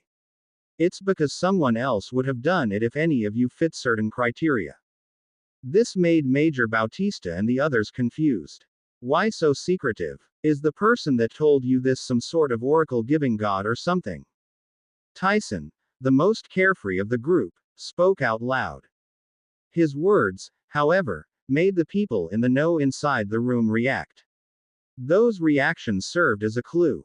No way. Tyson was surprised. You guys are joking, right? Of course, no one answered. However, it was clear to their reactions that Tyson was getting onto something. Ignoring what was going on, Mark spoke. In any case, There's nothing we can do about it this situation. It's not like any one of us can stop space debris from falling on Earth. All we can do is wait for a miracle. In the least, here, you guys are safer. If it's safer here, can't you rescue people from the settlement? Tyson added another question. This question, however, made Mark look at him as if he was an idiot. Why are you looking at me like that? I'm asking a proper question. However, it seemed that even Joash understood the answer to this question, and he tapped Tyson's shoulder, shaking his head. As Mark had better things to do than explain things to people who were technically not under him, he decided to end it here. I already told everything that you all needed to know, Mark spoke. Just stay here for a few days. That is if we can pass the day tomorrow safely. Seeing that Mark had no plans on telling more, Major Bautista urged Joash and Tyson that they should just stop here. With the conversation ending, Colleen and Alana guided everyone to where they would be staying. Of course, there was someone who did not question Mark at all. She approached Mark with a slight bow. Thank you for allowing us to stay here, Rosemi said before bringing her children with her and following Colleen and Alana. Seeing the group leave, Mark sighed. He then turned to May. Mayor, did you tell Odalina everything? I did, May replied. She also went and announced it to everyone while you were gone. Good. Mark made another sigh. I'm already tired. I don't want to go gather everyone and tell them everything. Hearing that, Ephelia, who was waiting at the side, spoke. If you are already tired, Master, I should then tell Morgan to meet you another time. It seemed that he wanted to personally thank you for saving them. Yeah, you do that. Mark nodded. After a while, I wanted a peaceful sleep. Receiving the order, Ephelia immediately left the room to inform Morgan, who was the inheritor of her former ally. Earth is facing another destructive disaster, and what you wanted is a peaceful sleep. You're really something. Jaya, who was also present with her adopted son, Theodore, spoke to Mark with a judging eye. What is wrong with that? Mark complained. Don't you think it's better to face the incoming worldwide change well rested? I guess I can't argue with that. Jaya shrugged as Mark had a point there. Soon, Mark had a sumptuous dinner with everyone inside his house. It had been a while since they all ate at the same table. And to say, while Mark preferred to be alone most of the time, it was not bad to share the same table with a rowdy bunch. And after a long while, Mark had a peaceful sleep inside his own home. A home he created with everyone. This night, the surroundings were suspiciously quiet. Animals were nowhere to be seen outside the base. The animals inside were staying in their pens and cages without making any noise. Animals were far more sensitive than humans. It was very likely that they were feeling the incoming danger. Still, they were supposed to be noisy, knowing how animals should behave in front of danger. It might be Annika's influence, but they might also know that they were already in the safest place they could be. However, that was not the case in other places. Animals were agitated, running everywhere like headless chickens. All of them wanted to find a safe place to avoid the danger they were feeling. However, no such thing existed, causing them to panic even more. And around the world, a faint, almost non-existent humming sound was present. At a certain unidentified realm surrounded by nothing but brightness, an uncanny group of individuals gathered. Some of them looked like ancient medieval soldiers, while others looked like tribal chieftains. There were a few that exhibited non-human characteristics, such as tails and wings. Some even had animal heads. These existences far surpassed humanity. There was not a slight need to ask what they were. Gods of the ancient eras. They were those that came to Earth due to the neglect of the previous observer. These gods gathered inside this sub-dimension, but barely any of them were talking to each other. It was not hard to understand why. Gods of different realms and religions were known to not act together at all. It was already good that none of them appeared to be hostile. This was not surprising. Most of the gods that fought in the previous eras were well-known and powerful gods. The ones gathered here were those from lower realms. Most of them were even lower and mid-level gods. The higher gods, for example, Bathala, could be counted in one hand. All of them were gods, but all of them were weaker compared to their prime. At this time, they were all waiting. They were gathered here for one purpose. It was to protect Earth for one last time. In exchange, they would be given the opportunity to leave this realm towards the higher realms. Amidst the silence, a group of people phased into existence before them. There were 28 of them, being led by a woman standing at the center. The woman was wearing a white robe that had a hood covering her head. However, even though her face should be clearly seen, all that one could see was pitch-black darkness. As for the other individuals that arrived, they were all different in stature. Some wore modern clothing, some wore ancient ones. There were children, while one seemed to be an old man. One thing stood out consistently among the group, however. It was their unusual eyes. Some had more than a pair, while some had oddly shaped pupils. These people were the observer and the eyes. The time is coming near. The observer's voice echoed inside everyone's ear. I implore everyone to give thy utmost efforts in this endeavor. As agreed, we will allow thy ascension. Are you certain that all of us are enough?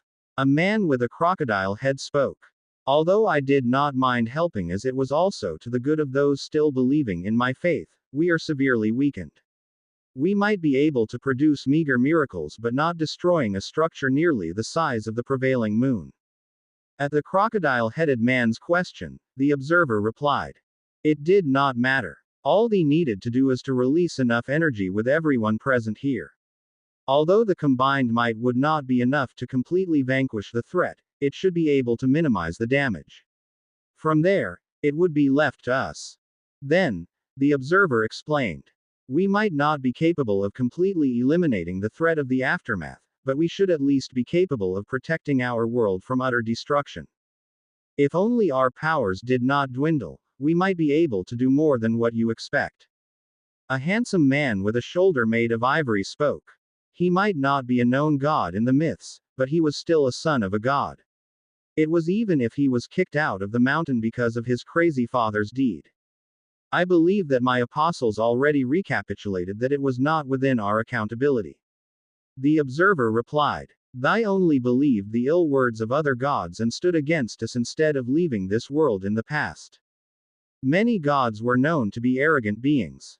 Even in this situation, some bothered to fearlessly complain to the observer. To the side, however, the Philippines god of creation only watched with a troubled expression. A kind god like him would not join such a troublesome banter. Instead, Bathala sat in meditation. Even if it was just a tiny portion, he must recover more of his energy. If it could help this world before he left, it would be a good thing. Day 157 to 7:32 a.m. Mountain Base, Mount Malabito, General Nakar, Province of Quezon. On the balcony of his house, Mark sat alone. With a cup of coffee in his hand, he gazed at the sky.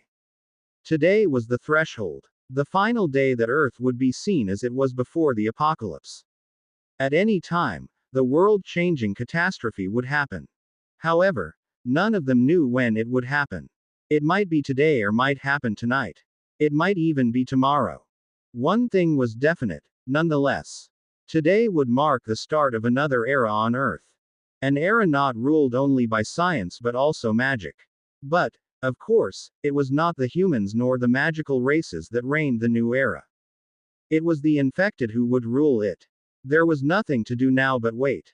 At these times, it made one think about how powerless an individual could be in the face of such a catastrophe. Gerger. May peeked out of the door with a soft call. She then came out after seeing Mark sipping his coffee while looking at the sky. Are you going to wait here the whole day? She asked. Yeah, Mark replied. It's a once-in-a-lifetime event. I don't want to miss such a thing. Planetary debris from space hitting Earth. It sounds like a horrifying event. However, there was also the tinge of anticipation in Mark's voice. It seemed like he was excited about it. May noticed that tinge of excitement and could not help but tilt her head in confusion. Mark, in turn, noticed her asking expression and explained. Well, I always have a strange fascination with disastrous scenarios, especially world-ending ones. For some reason, I think that this world is the most beautiful when it is struggling. And after that, the world would grow without humans, turning everything into breathtaking sceneries. So, I want to see it with my own eyes. The event that would end the previous world. Sounds crazy, right? Mark asked, knowing how absurd this interest was. I don't watch too many movies, but I probably watched all disaster and apocalyptic ones in the world no matter what language once they became available in pirate sites. May ignored how crazy it sounded and sat on the chair in front of Mark. That's illegal, she remarked with a smile. Haha, what can I do? Mark shrugged. I don't have money. Even if I have extra, it all goes to video games. I also don't feel good going into crowded cinemas and finding distributed copies of non-mainstream movies in our country is like finding a needle in a haystack. I guess that's true. May smiled. With this, May fulfilled her goal for this time. Mark looked like a lonely traveler waiting for the end of the world while gazing at the sky. That was why she came out. It was good that there was something they could chat about as she accompanied him. And there, the two waited together. Fortunately or not, nothing happened early in the day, aside from the surroundings being too quiet. Everyone in the base knew what was going to happen. Afraid, most of them decided to stay within the safety of their homes, only coming out to get food during breakfast and lunch. Lunchtime ended, late afternoon came. Nothing was happening. Some people thought that it might not happen today. Some began to doubt the information they had. Mark, on the other hand, began to feel a bit restless. The more it came late, the more dangerous it could become. It would be better if it happened tomorrow. However, if it happened during nighttime, things could get awry. During the night, the eastern countries would be on the side of Earth furthest away from the sun. It meant that the eastern countries, including the Philippines, would be facing the direction where the planetary debris would come from. When that happened, the eastern countries would face the brunt of the catastrophe. But as Mark considered the worst-case scenario, a humming sound entered his ears. Just when he thought that he was just hearing things, he felt that everyone inside the base was confused. Everyone was hearing the same humming sound in Mark's ear, and they were looking around for the unseen source. The animals in the base were all scared. Even Chaflar and Laylaps were not exceptions. Even Crimson appeared in front of Mark, only to rest on his shoulder because of fear. Mark heightened his senses and turned to the sky by reflex. What they were hearing was not a hum. It was the vibration of air due to some cause. That cause, without a shred of doubt, should be the incoming planetary debris as its arrival affected Earth. Gurgur. This sound. May and the others rushed to the balcony where Mark was still waiting. All of them saw Mark staring at the sky. It's starting, Mark said as he opened his wings. All of you stay inside. Do not go outside unnecessarily. Odal, I'll leave them all to you. Yes, Master. Leave everyone to me. Odalina nodded and urged everyone to heed Mark's words. Gurgur, I'll go with you. May said, and Mark nodded. The two of them flew off towards the sky, flying above the base. In the space above the western side of Earth, several individuals floated. It was a magical sight, considering that all of them were hovering without any protective suit that humans require to traverse space. They were the ancient gods gathered for this event. There were 20 of them, with 3 being supreme gods from lower realms. However, none of them even could contend to a lower god back in their time with their current strength. Hovering at their positions, they started at the adversary in front of them. A chunk of debris from an artificial planet that was about the size of the moon. Is everyone prepared? A male supreme god, wearing a gold chain armor, whose eyes looked like beryl and had an emerald pupil, asked. However, almost no one replied to his irritation. Just don't mind them. Bathala sighed as he replied. Let us start. With the Georgian supreme god Armazi, and Philippine god of creation, Bathala, leading the group, They started gathering their energies into a ball of blinding light. The entire world was enveloped in confusion and fear. The humming sound began to grow louder and louder without anyone knowing where it was coming from. It did not matter whether it was the humans or the animals. Everything was panicking on the unknown event that no one could run away from. However, in the western night sky, everyone saw a chilling sight. There were 3 moons in the sky. The real moon was already setting, but there were still 2 overlapped together. The larger moon had a darker hue compared to the real one. On the other hand, the smaller moon was emitting light too bright that one could mistake it for a miniature sun. Fear overcame the confusion as the people watched the phenomenon with their own eyes. The humming in their ears did not stop and began to drive people crazy. Pray. It was the only thing that the people could do. Unfortunately, those prayers were addressed to a different God than those who needed it at this moment. But then, the western night sky turned as bright as day. Everyone was shocked as they covered their eyes in pain. And then, boom! The loud rumbling sound of explosion enveloped the entire planet. Everyone turned to the sky as the brightness was replaced by the sight of an explosion in space. The witnesses were all terrified. Many of them ran to hide while others were stunned in place. Chaos ensued as the moon that had just appeared in the sky shattered to pieces in front of everyone's eyes. The shockwave of the explosion traveled towards Earth. Everyone saw the clouds in the sky being blown away into nothingness. Even with the atmosphere protected Earth, it was not enough to stop the shockwave. The rumbling sound traveled nearer and nearer to the ground. Many people fell to their knees facing their impending doom. But as they thought that they were going to die, the rumbling sounds vanished. The shockwave they expected never came. The fear diminished, with confusion enveloping everyone once again. However, the explosion was just the start. Everyone gazed at the sky. Those people who ran into their homes stepped out and did the same. There they saw hundreds, thousands, even millions of fragments of the exploded heavenly body rained down to Earth like a barrage of shooting stars. It was a spectacular sight. It was amazing. That was until some saw the fragments demolish everything as they landed. The humans and animals could only scream as they tried to run away. Mark and May flapped their wings in the sky above their base. Both of them were gazing towards the east. It was where most of the eerie sounds in the air were coming from. It was until they turned their eyes back to the sky. Silhouettes of objects covered in flames flew past over their heads. Just how many were there?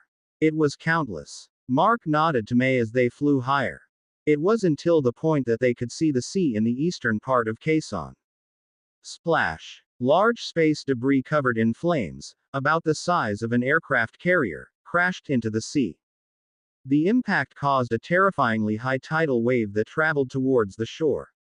If the 2 settlements in Infanta and Real, Quezon still existed, both settlements would be swallowed whole by the waves. They said that they were going to protect Earth, right?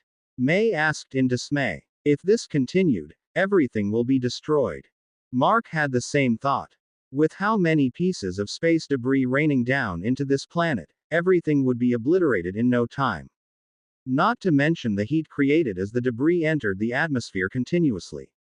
Soon, the surface of the Earth would turn into a burning wasteland. But then, whomp! An almost inaudible sound entered Mark's ears. Mark reacted by reflex as the entire Earth was enveloped by a monochrome color. At a split second, Mark's eyes dilated as he covered his and May's bodies in miasma. The world turning monochrome had traces of magical energy in play.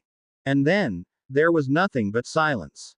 Mark opened his eyes. Everything was frozen. He looked at May, and he was immediately filled with dismay. Like everything else, May was also frozen in a monochrome hue, even if he tried to protect her. Mark was about to lash out to question what was going on. It was when a transparent silhouette of a woman in white robes appeared in front of him like a ghost. Please do not fret. We had no choice but to stop Earth's time temporarily. Mark gazed at the being, feeling the pressure from her similar to a god. It was when 4th and 19th appearing behind her like servants was when he realized who the woman in robes was. Are you the observer? Mark asked. Yes. The woman in white robes nodded. We did not expect that thee were able to resist this world's will. Nevertheless, it just proves thee as a unique being. Seriously, what is happening? Mark asked with a frown. This time, it was 19th that replied. Some mishaps happened. Two of the gods that were supposed to cooperate tried to plot evil. We had no choice but to eliminate as a priority, or worse could have happened. Hearing the reason, Mark could not blame them. Looking at how transparent the observer was and the amount of magical energy leaking from her body, it was likely that she was supplying the energy to stop time on her own. Well then, we have no time to lose. The observer spoke. 4th, thee should go. Yes, master. 4th bowed in respect as she left the side of the observer. The moment she did, both the observer and 19th vanished from Mark's sight. With the observer gone, 4th returned to her usual childish demeanor. Okay, let's start, she exclaimed. Nonetheless, Mark was looking at 4th strangely. 4th, right now, was not a little girl but a fully grown beautiful lady.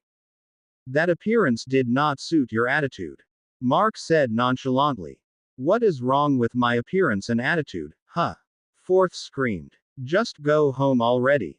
Just as 4th screamed those words, the monochrome hue that enveloped Earth faded as time flowed once more. And, of course, the reign of hell also ensued. Day 157 to 3:17 p.m. Mountain Base, Mount Malabido, General Nakar, Quezon. Time began to flow once more, so as the wake of destruction. Gigantic chunks of unknown metal continued to rain all over the entire Earth. Buildings collapsed, homes crumbled, even lives were not spared.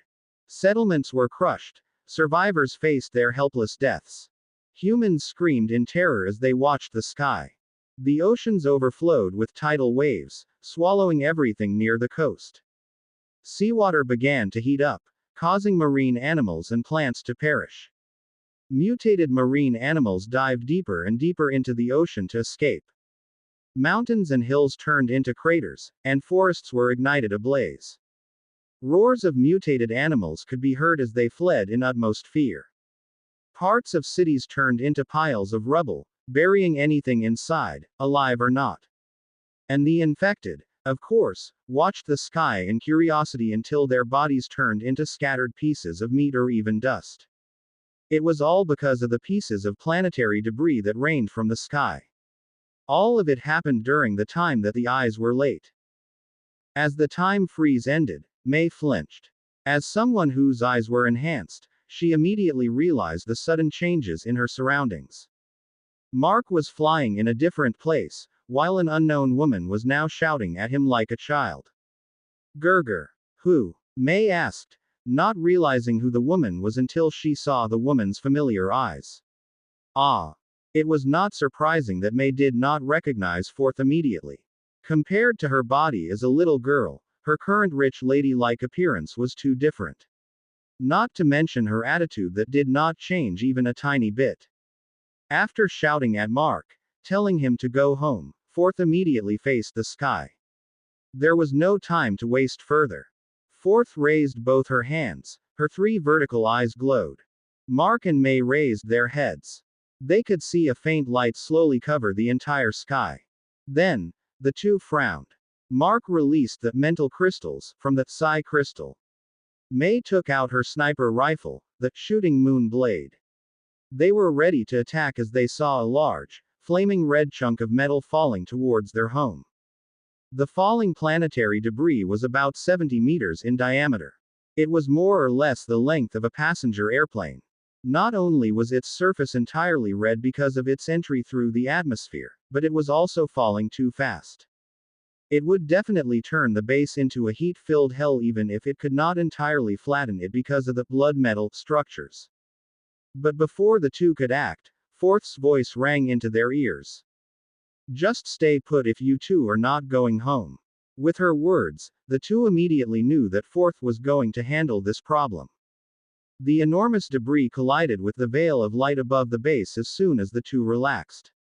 Then, the three people trembled at the explosion-like collision. They all watched the debris as it crumbled into smaller pieces, raining towards the land. Furthermore, those pieces fell not towards the base but in different directions, unprotected by the veil of light. Nonetheless, those smaller pieces of debris had various sizes.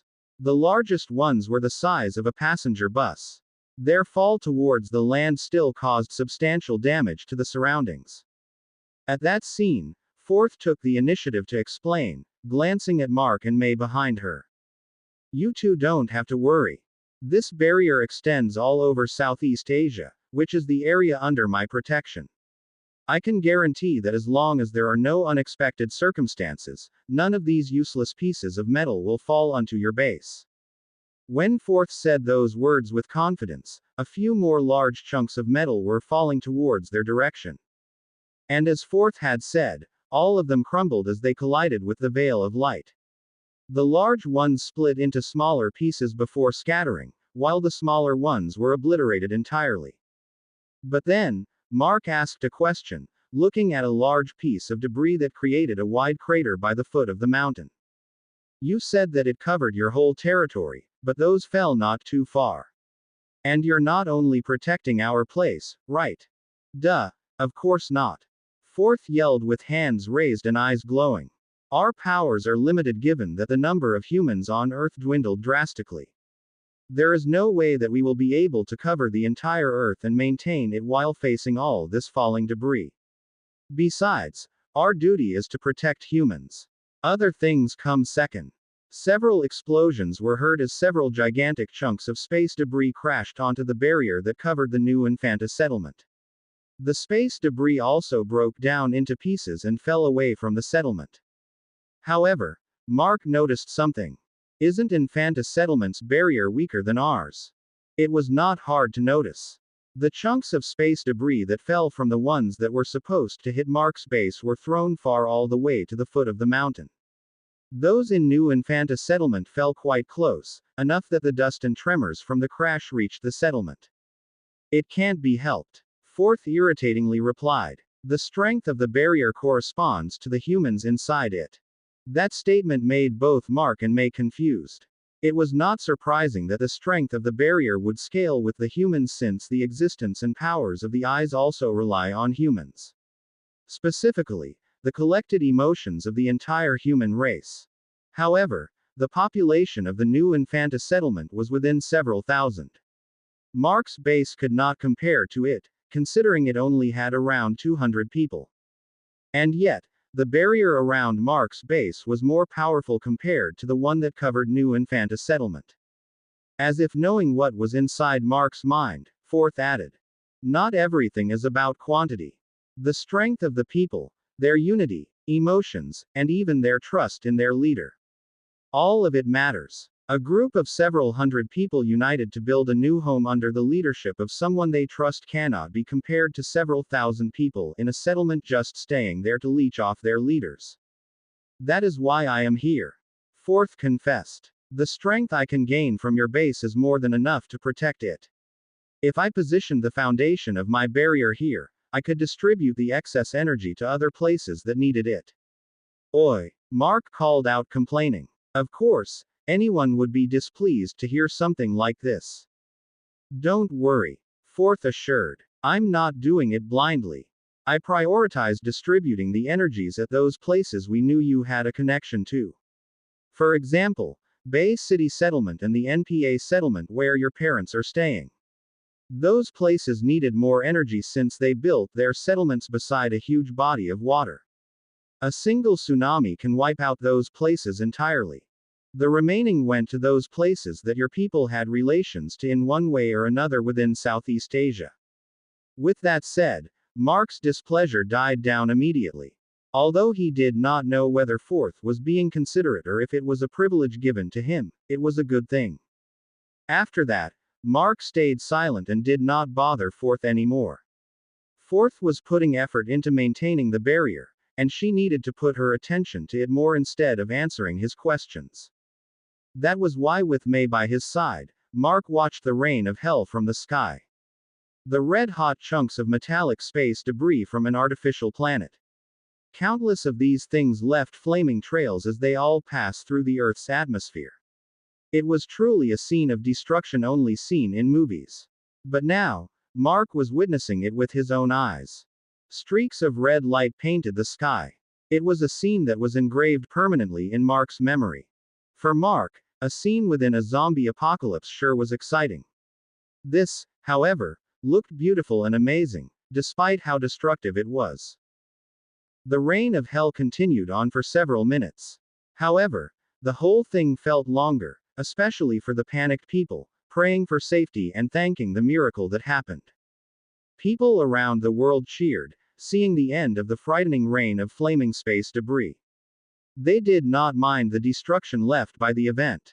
The most important thing was that all of them were miraculously alive. Outside the barriers, the miraculous shell that kept humanity alive, there was nothing but destruction.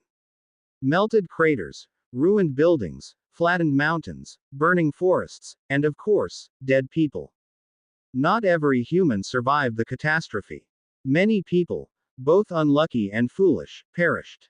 Although Forth made it clear that quantity was not everything, there was no mistake that small, weak, and ununited settlements would have a smaller and thinner barrier to protect them.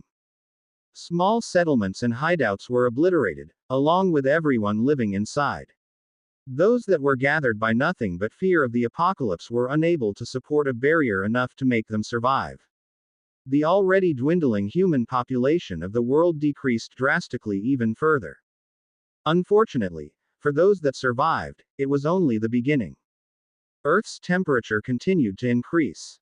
That countless pieces of planetary debris that entered the atmosphere and burned caused the drastic rise. Soon, Earth would begin to burn. This drastic increase in temperature was more than enough to start forest fires and even melt the polar ice caps. However, before the world began to see that temperature increase as a threat, the true danger started. As if the sky was a delicate globe made of glass that fell to the ground, the sky began to crack. The cracks slowly grew as if intending to spread anxiety and fear to those seeing the spectacle. Between the cracks was another world, unknown to most people on the surface of the earth. This horrifying sight was not only witnessed on the mortal dimension. Those in the spirit dimension also watched the same scene with utmost fear. Then, as if it was already planned, the magic-filled cold air from the spirit dimension blew into the mortal dimension. The magic-filled air started to quench the increasing temperature caused by the planetary debris. Earth's temperature began to cool down once more, even a bit colder than before. But, of course, while it brought forth an unexpected fix to a problem, the cracks in the sky did not mean a good thing entirely. Slowly, the cracks continued to cover the entire sky. Soon, the cracks were no more, and all the witnesses could see were the reflection of the other side, divided by a mirror-like visage. Mark and May stared at the sky, seeing the complete replica of the mountain they were flying over. They could even see the familiar stone fortress that the brown duendes ruled over in the eastern mountains. "Brace yourselves," Forth yelled to the two, still keeping the barrier as strong as possible. And then, with a blinding flash, the sky glowed bright even compared to the sun. Everyone could not help but cover their eyes due to the blinding light. It did not matter whether they were human, demon, spirit, elemental, or cryptid. The bright sky deprived everyone of their sight for a moment. Before their eyes could recover, those who stood on land fell to the ground. They all lost their balance. There was an earthquake. The entire earth, both the mortal and spirit dimensions, was shaking violently. As if the craters from the disaster from space a few minutes ago were not enough. The land cracked open and separated. Then, new, unfamiliar land filled the cracks. Countries became vaster and the coastlines extended to the waters. Old mountains grew, and new mountains appeared. Chasms appeared on oceans and seas, cliffs opened across the borders. Countries and continents became separated and isolated from each other. The old Earth was no more. Earth was reshaped.